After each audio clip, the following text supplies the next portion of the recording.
Hi, Paula Jo from SederQuilts here. I've been showing some photos of the faux flange binding lately, and I'm just about ready to put it on my quilt, so I thought I'd show you a few things. First of all, to recap, with the faux flange binding, we're going to be cutting two pieces of binding strips instead of just a single 2.5 inch strip like I normally would use of bias binding. I actually cut two different pieces.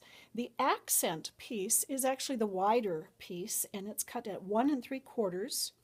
The main part of the binding is cut at 1.5 inches.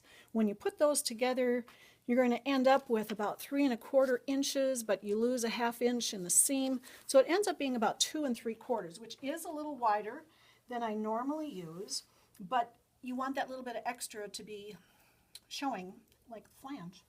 I have a cute quilt, lots of florals. It's kind of busy, so I put a nice cherry wood border on it, and I wanted to put a lighter green next to the dark green.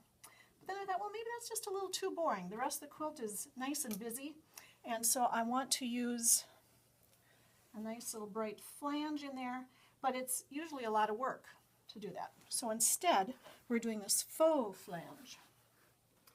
And I have the two pieces all cut, and I've sewn them together. These are all on the bias, so you have to be kind of careful not to have them get all stretched out and wonky. But I love bias binding for lots of different reasons.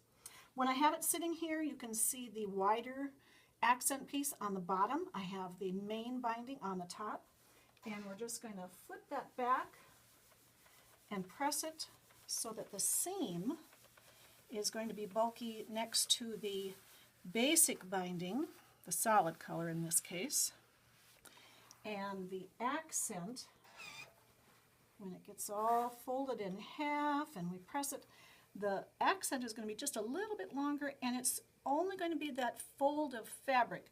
There won't be any excess seam in there. If we pretend that this is actually my quilt, I can show you what's going to happen here.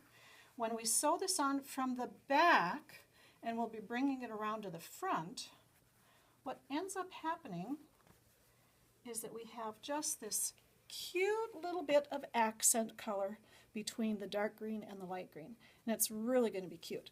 And then it'll be stitched on the back, and we will machine stitch this in the ditch between the two fabrics here, and that little flange will be loose, and it'll be just so cute.